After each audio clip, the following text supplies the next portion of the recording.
Hey guys, Ike here from Mike'sOutdoors.com. Here today to give you my top 10 tips, maybe 10, maybe 9, maybe 11, on how to become a better bow hunter.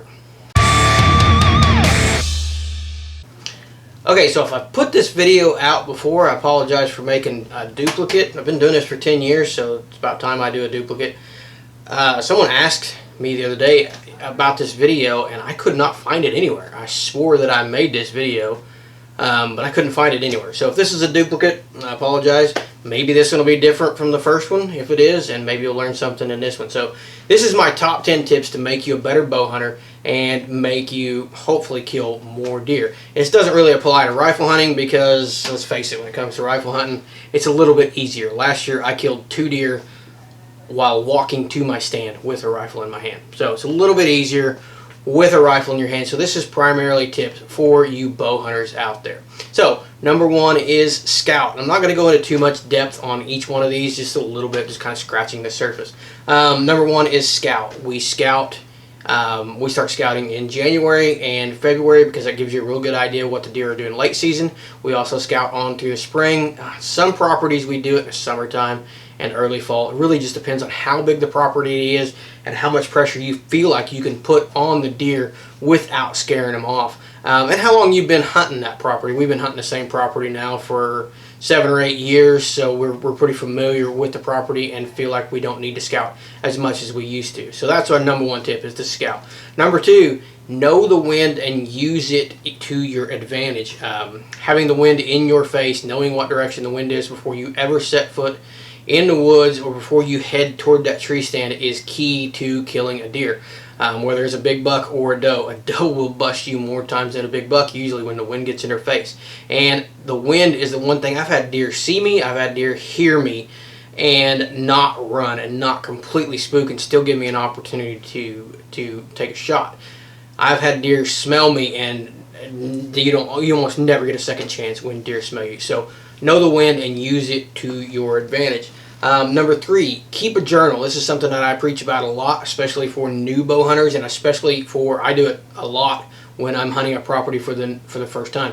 You can use these digitally now. There's digital journals out there and ways of keeping track online now and with apps. onX is a good one. HuntStand is a good one. Those are two that I use. I use onX probably more than I use HuntStand these days, but a written journal is a good way to go too. I take notes of the weather conditions, what deer I see, what direction they're traveling, how many are in the group, what they're eating, what they're doing, where I seen them last, where I see them at the beginning. Just every little detail can make or break your next hunt.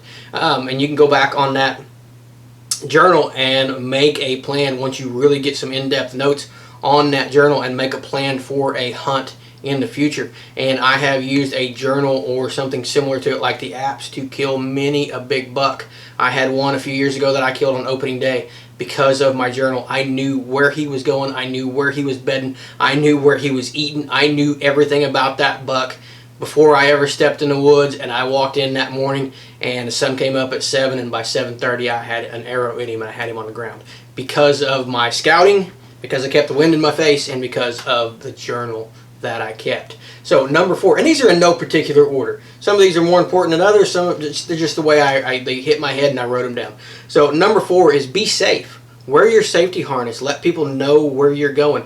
You go out and get yourself injured and or killed, it's going to be hard to hunt in the future. It's a lot of, it's not a lot. It is 100% your responsibility to be safe. Make sure your tree stands have good straps on them. Wear your safety harness. Make sure your ladders are in good shape and all the welds are in good shape before you ever put those things out. Make sure that you're safe when you step into the woods. If you want to kill a big buck, it's going to be hard to do it from a hospital bed. So be safe when you go hunting. Be safe when you're taking your kids hunting. Be safe when you got a rifle in your hand. Know your target. I can preach on safety for a long time, but the core of this is it's hard to kill a big buck when you're laying in a hospital bed or you're dead. Those are two things that make it really hard to kill a big buck, even if you know what he's doing and where he's going to be. So number 5, take ethical shots. And When I say ethical shot, an ethical shot to you and an ethical shot to me may be two different things. There's a shot that I love to take, and I have practiced it and practiced it and practiced it, and we'll get to that later on in the list. And some guys out there may not feel comfortable taking this shot, and I can take this shot in the right situations because I'm comfortable with it, and that is a neck shot when a deer is quartering to me. So if a deer is quartering to me and there is an opening on his neck in between his shoulder, it's a smaller window than shooting from the behind. But if you have a bow that can get through that neck muscle and you can make, and you're confident enough with that shot, it is a reverse quartering away shot. So instead of the arrow coming through like this, you're going to be coming through like this. So it is a good ethical shot if you practice it and you feel comfortable with it. It's something that I only do at 20 yards and under usually, and I've done it and had a lot of success with it, but I would not do it until I felt comfortable with it and felt like it was an ethical shot. So take safe, ethical shots. Wounding a deer is one of the worst things that I can do. I don't know about you personally, so I'm not going to speak for you, but I hate the feeling of wounding a deer. I hate the feeling of that deer suffering, and I hate the opportunity of missing out on a deer because I made a bad shot and I didn't take the time to make sure the shot was ethical in the first place. Number 6, this comes down to taking those ethical shots, and what you see, these all tie in together. Know your bow. Know your ranges. Know what you can and cannot do with your bow. Know how fast your bow's shooting. Know what kind of kinetic energy, and kinetic energy is not as important, but know what kind of foot pounds your bow's taking out. If you know what kind of foot pounds your bow's putting out, you'll know whether you can shoot an expandable broadhead or not. And if you can shoot an expandable, what type of expandable you want to shoot. If your foot pounds and your kinetic energy are low, you may have to shoot a fixed blade broadhead, and you may want to shoot a 2-blade cut on contact broadhead if it's super low. So know your bow, know your equipment, and know them in and out. Know that at 22 yards, this is the pin I need to use. At 32 yards, this is what I need to use. At 44 yards, that's too far. I can't make that shot. Or I can't take that next shot because my bow's not putting out enough kinetic energy to make that shot, or I'm not comfortable with my skill in putting that tight window or that tight shot in that open window. So know your bow, know your gear when it comes down to it. That'll make you a better hunter in the long run, probably over a lot of these other tips that I'm giving you. Number 7 is, and I do this a lot, and I'm sure you guys do too, envision what could go wrong and take steps to prevent it. I will do this in the tree stand a lot. I will sit there when I'm setting up, especially in the afternoon hunts. It's hard to do in the morning till the sun comes up, but in the afternoon I will literally sit there, and when I'm setting up, do I want my bow hanger here? Do I want it higher? Do I want it lower? If I put my bow hanger here and it's one of those ones that comes out, if a deer comes this way, will I hit it? Because I had that happen to me one time on a big old 6-point. This buck was 7.5, 8 years old, and I hit my bow hanger because I didn't move it out of the way. So envision what those problems are and take whatever steps you need to do to prevent them, and that will help a bunch, because if it can go wrong, it will go wrong, especially in the woods. Number 8 is know the signs of the rut. You know, the rut is one of the most crucial times in the woods to be out there hunting. Know when it's going to come to your area and to your state. Know what signs are going to be a precursor to that rut. You know, it just the weather, the moon phases, you know, what the does are doing, what the bucks are doing. Know those signs, and if you know those signs and you'll see the rut, you'll know when to take my vacation, when to be here, when to be there, what I can and can't do, when to rattle, when to grunt, when to hit a doe and estrus call. Know the signs of the rut and be prepared to take action during the rut to maximize that 2-week period of hunting, because that is the best time to be in the woods. Number 9 kind of comes back to number 6, and that's know your gear. And this is more of your backpack and your jackets and things like that. You know, I like to wear a jacket with a chest pocket because I use a Wayland's hooker release, so it's a small release. I like to be able to get in there and get my release and get out and know it's secure in my chest pocket. I know that pocket is a little bit loud, so I leave it 3/4 of the way unzipped where my release can't fall out, but I can still slip my hand in there and get my release.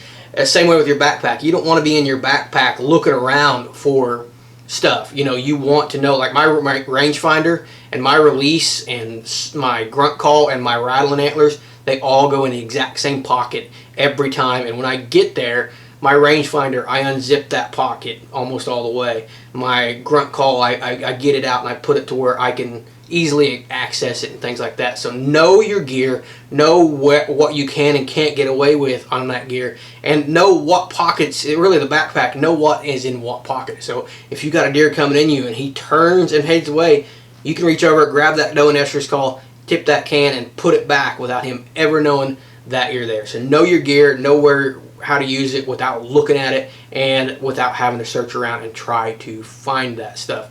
Number 10, and I said that one of the other ones was probably the most important, but this is probably the most important tip that I can give you. I think I've done a whole video on this subject, but know the does in your area. And I do this a lot, and I've killed a few big bucks by doing just this. Probably more big bucks by doing this than I have by actually hunting them and trying to particularly pick this one big buck. Know the does in your area. Know where they're at, where they're bedding, and where they're eating. Because if you can see does, and I have a policy in September and early October, I'll shoot a doe. Start getting into the second, third week, probably the third week and on until the rut's over, I won't shoot a doe. That is when I want the does to be able to come in and get comfortable and be able to walk right under my tree stand. I'm not going to shoot them. I want to be where the does are, especially if I haven't been seeing a big buck. I killed, the big buck that I killed during rifle season a couple years ago. He was a traveler. He was one that came from the neighbors. I'd never seen this buck before. He ended up being my biggest buck to date. He scored right at 140, and he came in. The rut was going on. I knew the does were traveling through this valley. I was sitting in a ground blind, and a doe came off to my left, and right behind her, here he came. Never seen this buck before, but because I was where the does were, I got a shot on him, was able to close the deal with my 308 and put my biggest buck on the ground. A buck that I had never seen before. So stick with the does. Know their travel patterns. Know where they're eating. Know where they're bedding. And if you can resist it, and you do what you want to do. You do you. Because some guys out there just hunt for meat, and that is fantastic. I'm that way. Last year I hunted for meat because of the pandemic and everything that was going on. I hunted for, actually let's make that number 11. So know the does in your area and know where they're at, where they're traveling, where they're bedding, and you'll kill a big buck. Number 11, this is an addition too, so we're going to do a top 11. You do you. This is very important to a lot of hunters out there. Don't do this, and you see a lot of it on Facebook and social media now. People not wanting to post pictures of small bucks that they kill because they know that they're going to get ridiculed.